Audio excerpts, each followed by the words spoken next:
Are you down with it? If you're in the mood, can take it to the moon. Like a movie scene, table for two.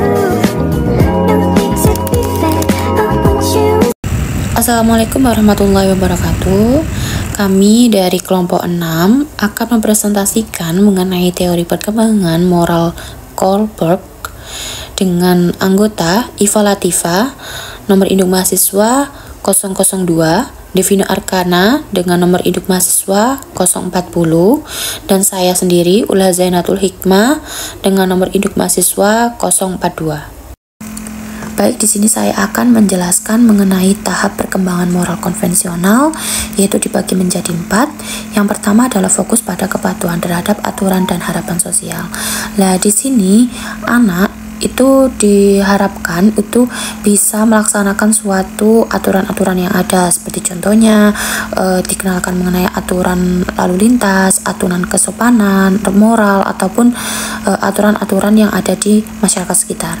Lalu tahapan yang kedua yaitu penting untuk memahami dan menghargai nilai-nilai moral yang berlaku dalam masyarakat. Nah, ketika anak tersebut diberikan suatu aturan, jadi anak itu sangat penting untuk memahami aturan tersebut itu fungsinya untuk apa, dan makna dari aturan tersebut itu apa. Lalu yang ketiga yaitu tahap ini menekankan nilai-nilai seperti loyalitas, kesetiaan, dan rasa hormat terhadap orang lain. Dan yang keempat yaitu orang yang berada di tahap konvensional cenderung menghindari perilaku yang dapat menyebabkan rasa bersalah atau mengganggu ketertiban sosial. Jadi rata-rata anak-anak yang di tahap ini itu biasanya itu tidak ingin tidak ingin membuat masalah gitu loh. Jadi mereka itu cenderung cenderung menghindari perilaku yang menyebabkan mereka itu tersangkut paut gitu loh terhadap sebuah masalah. Pada slide selanjutnya ini saya akan menjelaskan mengenai tingkat moralitas konvensional, yaitu ada 3. Yang pertama orientasi kecocokkan atau kepatuhan. Nah, moralitas itu didasarkan pada keinginan untuk menyenangkan orang lain dan menghindari hukuman. Terus yang kedua orientasi hukum dan aturan, itu moralitas didasarkan pada kepatuhan terhadap aturan dan hukum yang berlaku. Dan yang terakhir yaitu orientasi terhadap nilai-nilai sosial.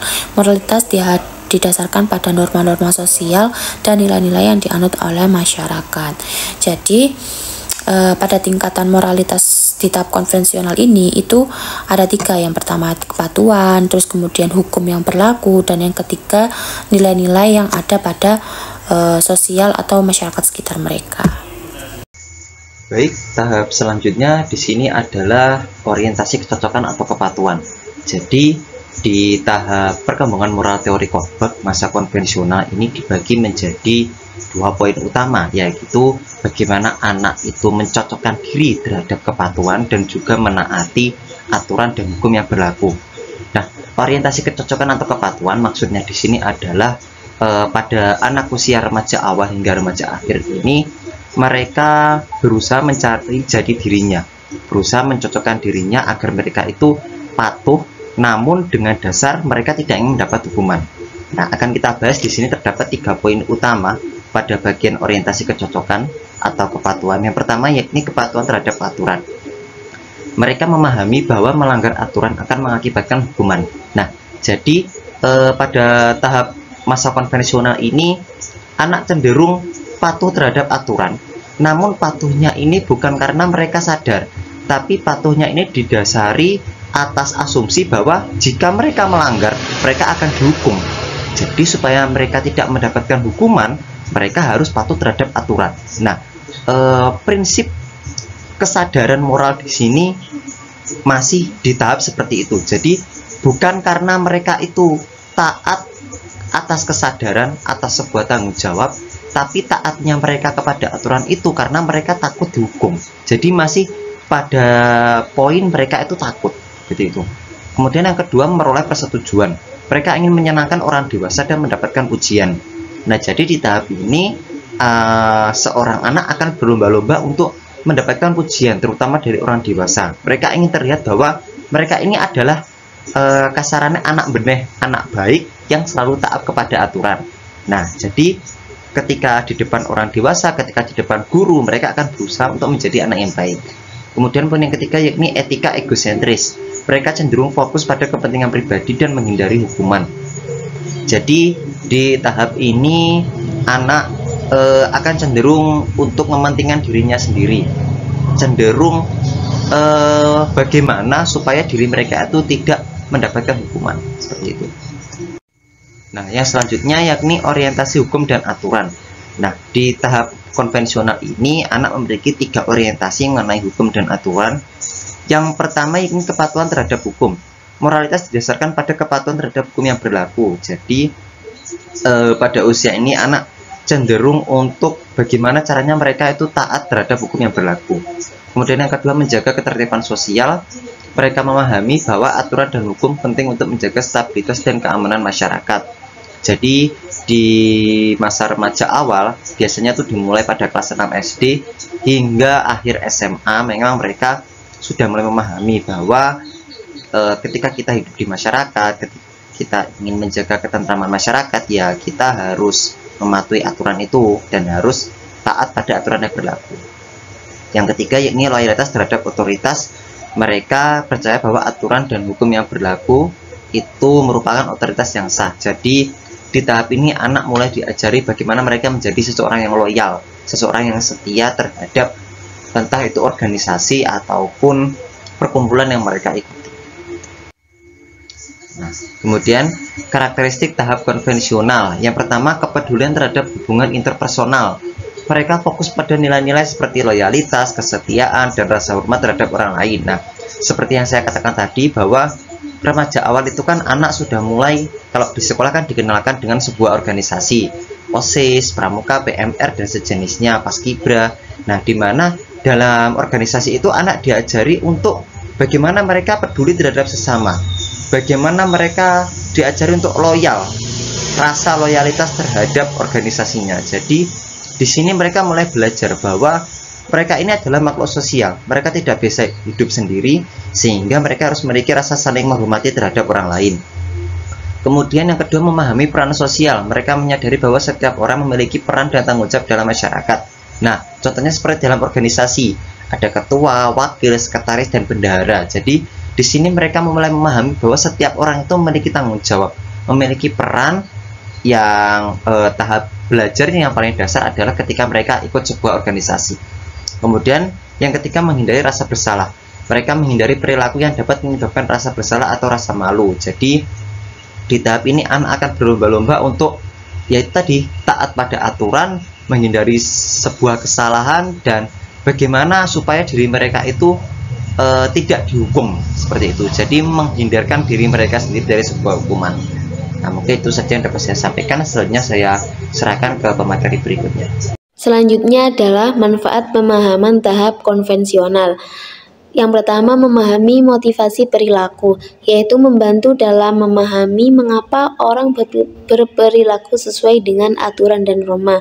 Contohnya, seorang siswa mematuhi peraturan sekolah seperti datang tepat waktu dan memakai seragam dengan rapi, karena ia itu ingin mendapatkan penghargaan dari guru dan diterima oleh teman-temannya. Nah, dengan memahami motivasi ini, guru dapat mendorong siswa untuk terus berperilaku baik dengan memberikan apresiasi atau pujian yang relevan. Yang kedua, membangun hubungan interpersonal, yaitu memahami nilai-nilai sosial dapat membantu dalam membangun hubungan yang harmonis dan saling menghormati. Contohnya, dalam sebuah komunitas, seseorang selalu menjaga sopan santun, seperti mengucapkan terima kasih, meminta maaf, atau membantu tetangga yang membutuhkan.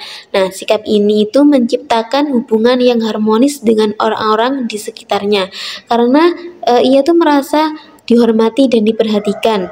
Yang ketiga, mendidik moralitas, yaitu membantu dalam mengarahkan individu untuk memahami dan menghargai nilai-nilai moral yang berperilaku dalam masyarakat.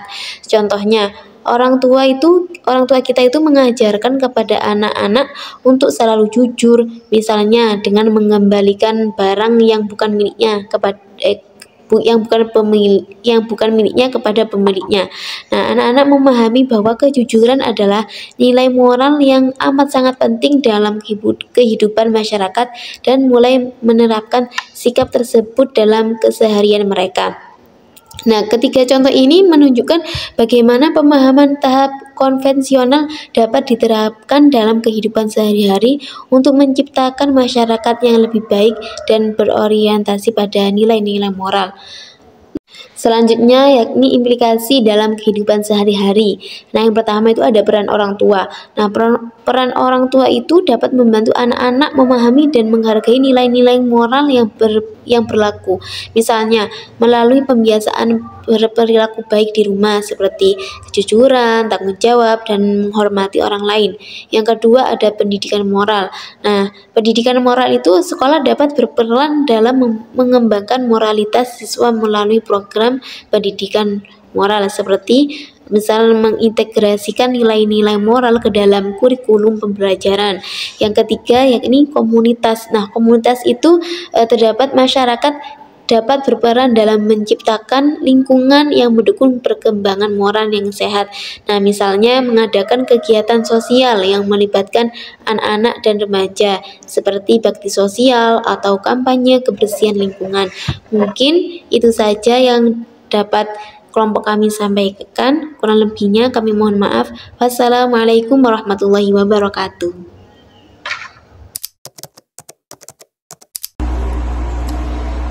Ayo pada Manina ya.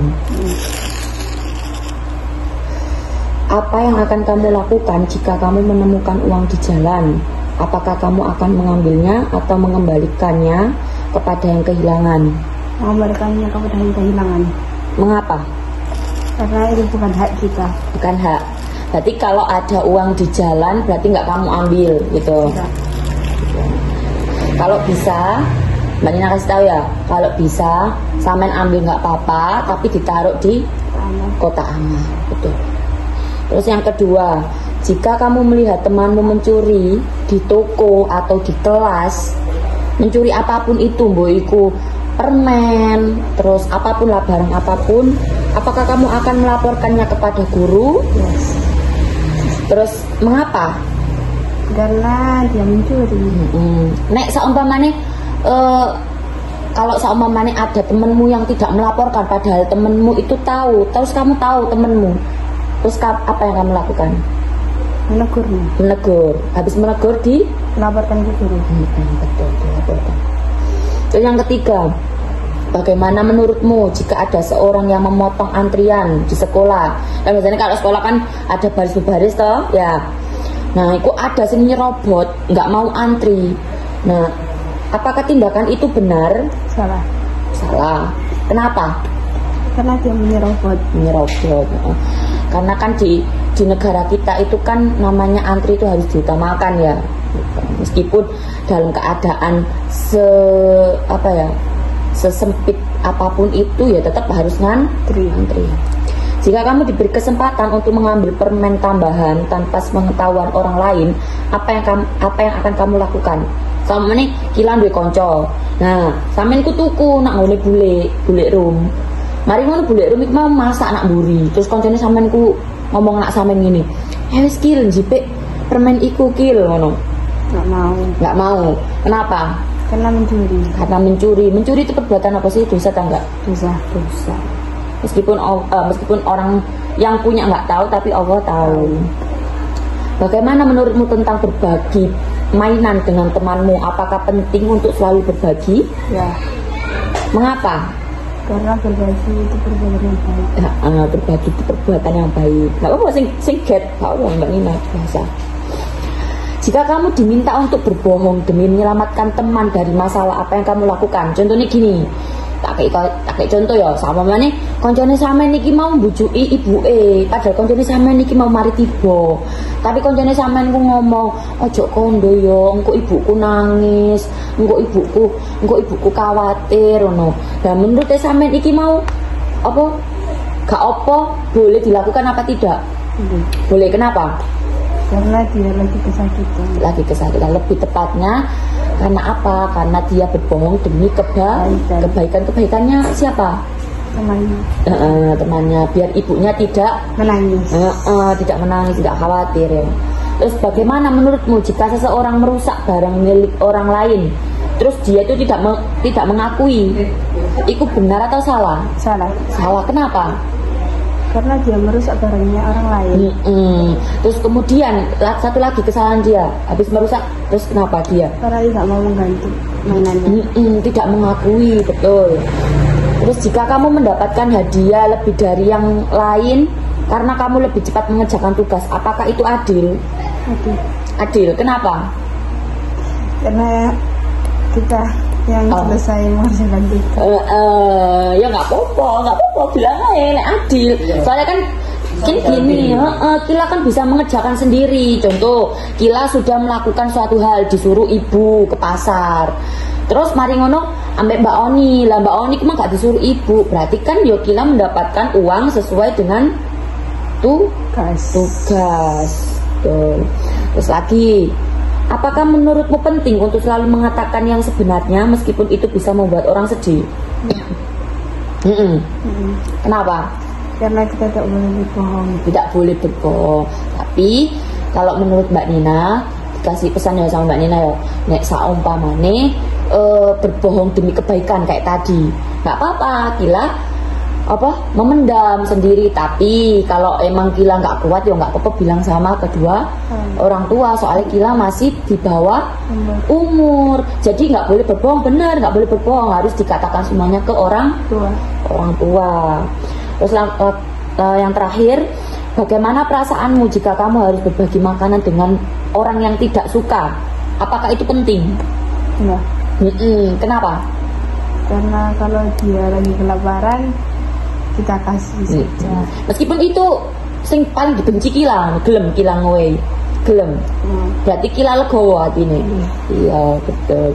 Jadi benar, meskipun nek Kila gak seneng karo koncone sampean iku mau gara-gara mari nangis no Kila tetep membantu, berbagi, karena berbagi itu indah.